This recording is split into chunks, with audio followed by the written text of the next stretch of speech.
नमस्कार. मालिकेच्या पुढील काही भागांमध्ये आपल्याला खूपच जबरदस्त असा ट्विस्ट पाहायला मिळणार आहे. सुमित्रा ही आता जानकी आणि ऋषिकेशच्या बाजूने जात त्यांचा जीव वाचवणार आहे. पण सुमित्राला हे सगळं करण्यासाठी मदत करणार आहे ती म्हणजे ऐश्वर्याची आई. ऐश्वर्याची आई स्वतः येऊन सुमित्राला सगळा प्लॅन सांगणार आहे. सगळा प्लॅन सांगणार आहे तो म्हणजे ऐश्वर्या आणि सयाजीने आखलेला. ऐश्वर्या सयाजीचा सगळं कारस्थान ती इकडे येऊन सुमित्राला सांगणार आहे. आणि सुमित्रा वाऱ्याच्या वेगाने धावून जात इकडे ऋषिकेश आणि जानकीचा जीव वाचवणार आहे. तर हे सगळं कशा पद्धतीनं घडणार आहे ते आपल्याला आजच्या या व्हिडिओमध्ये पाहायला मिळणार आहे. त्यासाठी हा व्हिडिओ शेवटपर्यंत पहा. तर इकडे ऋषिकेशने इकडे सारंगला धुलाई केलेली असते. ऑफिसमध्ये जाऊन त्याच्या कानाखाली जाळ काढलेला असतो. ते दोघं जण घरी आलेले असतात. सुमित्रा विचारते, काय गं हे काय झालं ऐश्वर्या? तेव्हा ऐश्वर्या सांगते की ऋषिकेश दादांनी हे सगळं केलेलं आहे. त्यांनी ऑफिसमध्ये येऊन सगळ्यांच्या स्टाफच्या समोर सारंगच्या कानाखाली मारलेली आहे. आता मी त्यांना सोडणार नाही, त्यांच्या विरोधात पोलीस कंप्लेंट करणार आहे. तेव्हा इकडे सुमित्रा मात्र म्हणते की हे बघ ऐश्वर्या, हे सगळं तुझ्यामुळे झालेलं आहे. तू जर ओवीला घराच्या बाहेर काढलं नसतं तर ही वेळ आलीच नसती. ऋषिकेश एवढा भडकलाच नसता. कारण एक गोष्ट लक्षात ठेव, आपल्या मुलीच्या बाबतीत जर कोणी असं वागत असेल तर त्या व्यक्तीला राग येणारच आहे.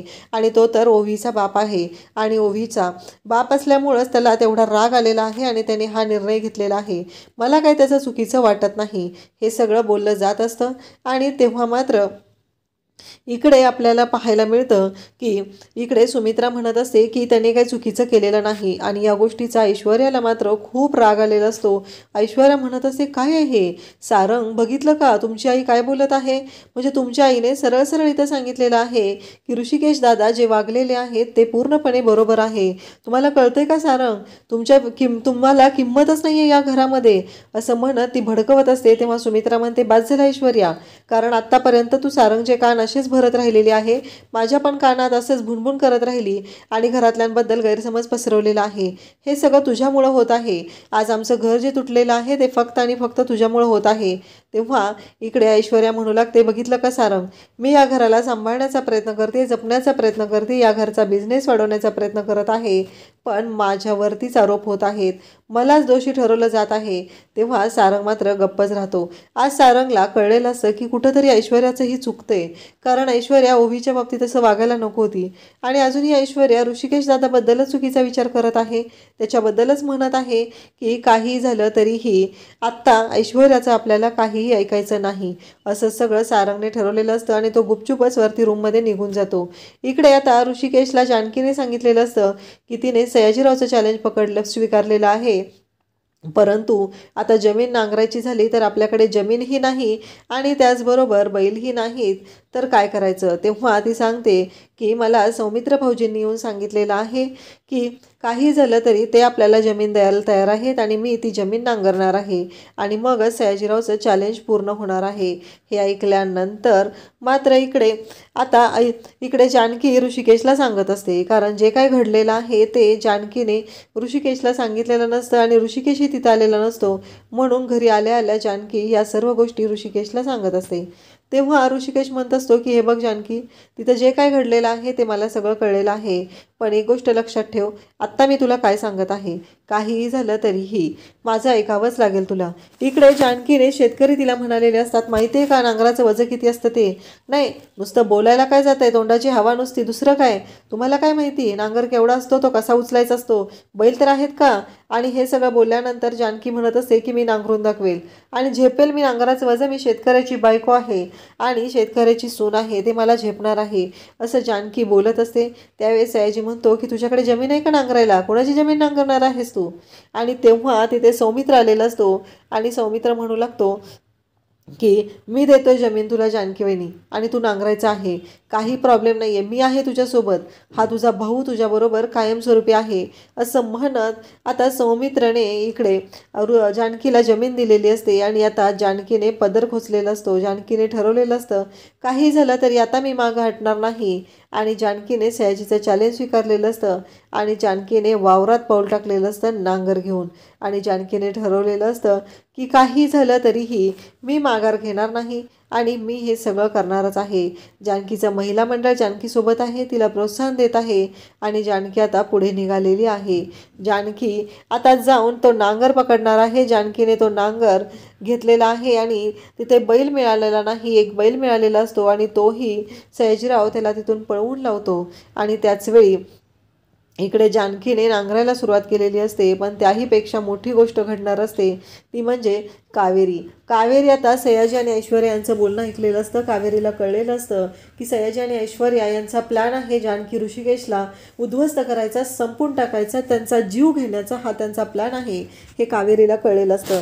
कावेरी म्हणते काही झालं तरी मला आत्ता जाऊन हा सगळा जो डाव आहे तो यांचा उधळला पाहिजे, कारण जानकी आणि ऋषिकेश यांना घराच्या बाहेर तर काढलेला आहे, पण आज त्यांच्यावरती जी वाईट वेळ आलेली आहे ते माझ्या मुलीमुळे आलेली आहे. माझ्या मुलीच्या संसाराला कुणाचा तळतळाट नको असं ती विचार करते आणि ती धावतच आता इकडे सुमित्राकडे येत असते. जानकी नांगरत असते आणि तिच्या हातून तिला कळत नसतं की नक्की काय होत आहे आणि तो नांगर सुटत असतो, कारण तेवढं ओझं तिला झेपत नसतं, तिची ताकद कमी पडत असते. आणि जानकीने मात्र तो जो नांगर चालवायला घेतलेला असतो तो पडत असतो तिच्या हातून आणि त्याच वेळी जानकीच्या मदतीला आलेला असतो तो म्हणजे ऋषिकेश हा जानकीच्या मदतीला आलेला आहे आणि ऋषिकेश जानकीला तो नांगर धरायला मदत करत आहे. इकडे जानकीला ऋषिकेशने मदत करणार नाही म्हणून सांगितलेलं असतं, पण परत ऋषिकेश हा आलेला आहे आणि त्याने दाखवून दिलेला आहे की तू काही निर्णय घेतलेला असला तरीही आपल्या सगळ्यांचा विचार करूनच घेतलेला आहे, म्हणून मी तुझ्याबरोबर आलेला आहे असं ऋषिकेशचं म्हणणं असतं.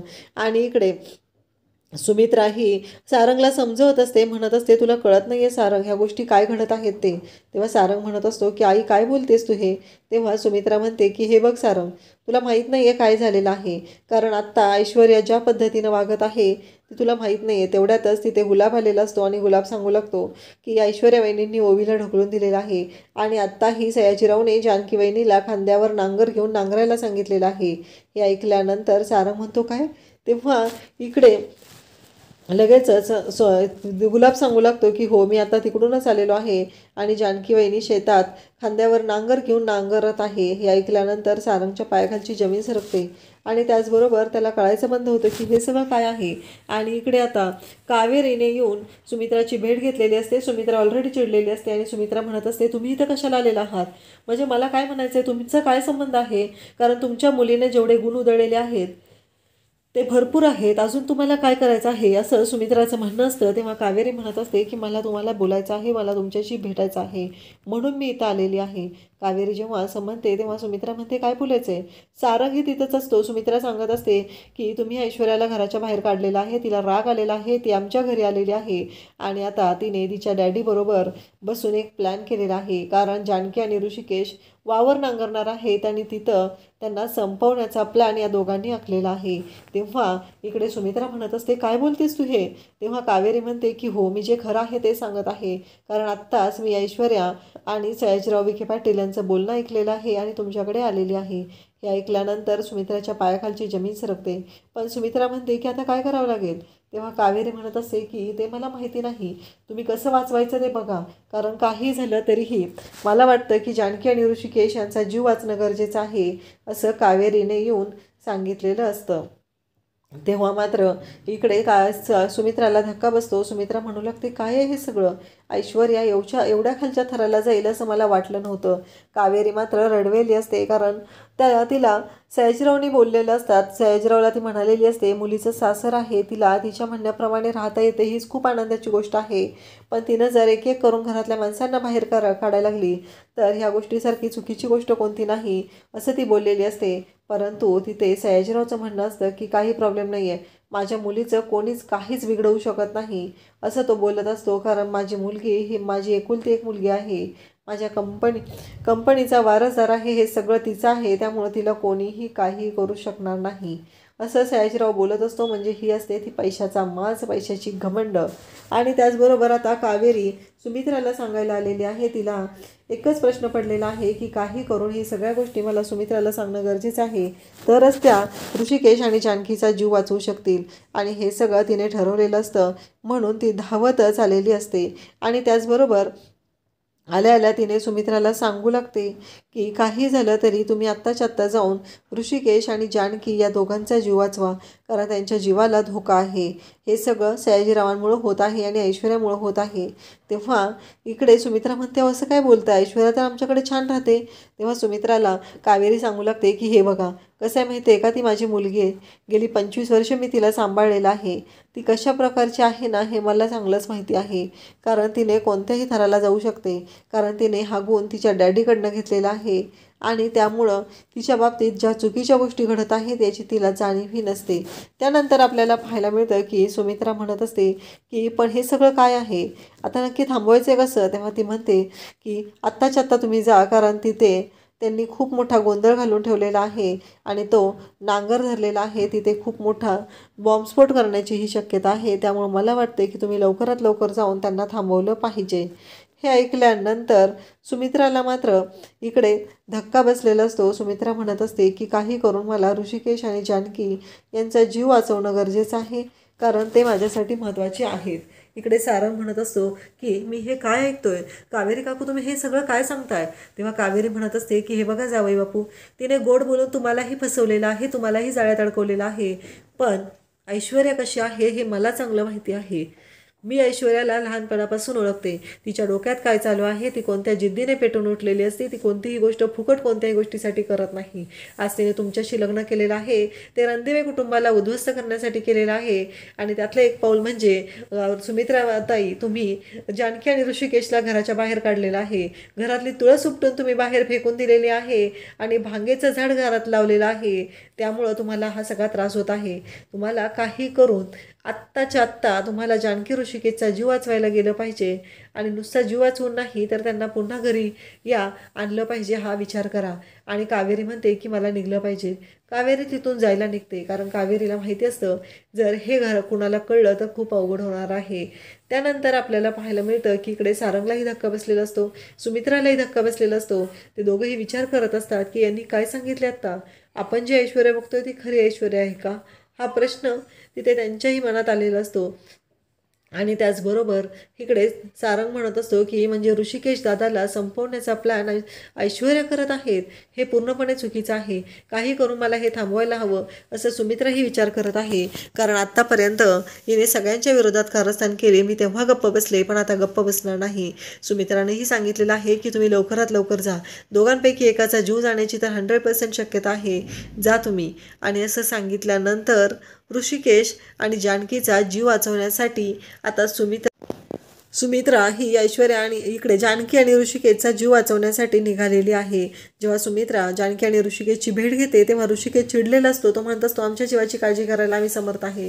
तेव्हा जानकी म्हणते की आई बरं झालं, कारण ती ऐश्वर्या याच थराला जाऊ शकते हे मला चांगलंच माहिती आहे. आणि त्याच वेळी तिथं ऐश्वर्या ही आलेली असते आणि तिथे नांगरणीला सुरुवात होत असते. तर आता कावेरीमुळे सुमित्राने जानकी आणि ऋषिकेशचा जीव वाचवलेला आहे. अशाच अपडेटसाठी चॅनलला सबस्क्राईब करा. थँक्यू.